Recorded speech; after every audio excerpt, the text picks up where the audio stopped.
So, hello guys, magandang umaga po sa atin lahat. Update lang po tayo sa mga violations for today's video. So, nakikita niyo po ang violations na ito.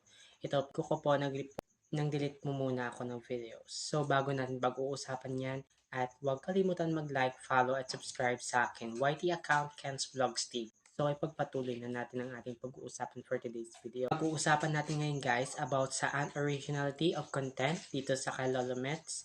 Nagbibigay siya ng ganitong mga violations pag tayo ay naglabab. So, ang unang reason na nagka-unoriginal content tayo dahil bawal tayo maglapag o mag-post ng link dito sa kanyang social media platform kay Lolo Mets. Kasi ang link na ito ay kasi bilang ito guys, kompetensya ni Lolo Mets sa kay YT. Bawal tayo mag-post ng link dito kay Lolo Mets na